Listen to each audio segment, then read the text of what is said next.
আমিন টিভির কিছু চালাক কাস্টমার রয়েছে। আমিন টিভির ভিডিওগুলো দেখার পর অনেকেই ওই পাইকারি দোকানে খুচরা কেনাকাটা করার জন্য যায়। আর আমিন টিভি তো মূলত পাইকারি ভিডিও করে, কিন্তু ওই চালাক কাস্টমার ওই পাইকারি দোকানে যখন কিনতে যায় তখন কিন্তু সে বিশাল আকারে কিন্তু একটা কি লস হয়। লস হয় কেন? আর পাইকারি দোকানে কখনো খুচরা বিক্রি করে না। একটা খুচরা দোকানে একটা প্রোডাক্ট বিক্রি করলে যদি লাভ করে 100 টাকা, ওই পাইকারি দোকানে যদি কোনো খুচরা কাস্টমার যায় তাহলে কিন্তু ওই খুচরা কাস্টমার কাছে তার লাভ করে 400 থেকে 500 টাকা। এটা সবাই মাথায় রাখবেন। পাইকারি দোকানে কেউ কখনো খুচরা কেনাকাটা করতে যাবেন না, খুচরা কিনতে যাবেন খুচরা দোকানে।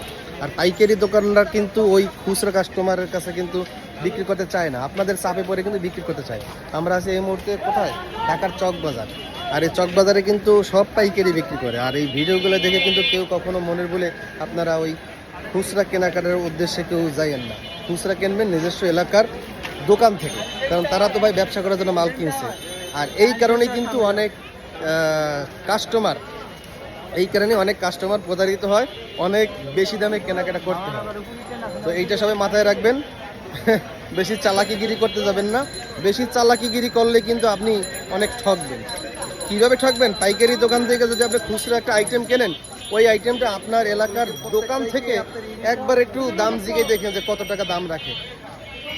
এটা মাথায় মনে রাখবেন। খুচরা দোকান থেকে খুচরা কিনতে যাবেন, পাইকারি দোকানে পাইকারি কেনার উদ্দেশ্যে যাবেন যারা ব্যবসা করে তাদের জন্য।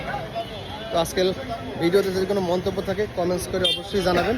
আর আমিন টিভি মূলত বেকারদের কর্মসংস্থান তৈরির লক্ষ্যে বিভিন্ন পাইকারি মার্কেট উৎপাদনশীল প্রতিষ্ঠানের ভিডিও তৈরি করে কিন্তু আপলোড করে, যেন ভিডিওগুলো দেখে যেন ব্যবসা করতে পারে। আমি আছি এই মুহূর্তে ঢাকার চক বাজার প্রাণকেন্দ্র, যেখানে অনেক ব্যবসায়ীরা, সব ব্যবসায়ীরা কিন্তু এই ঢাকার চক বাজারে আসে পাইকারি কেনাকাটা করার জন্য।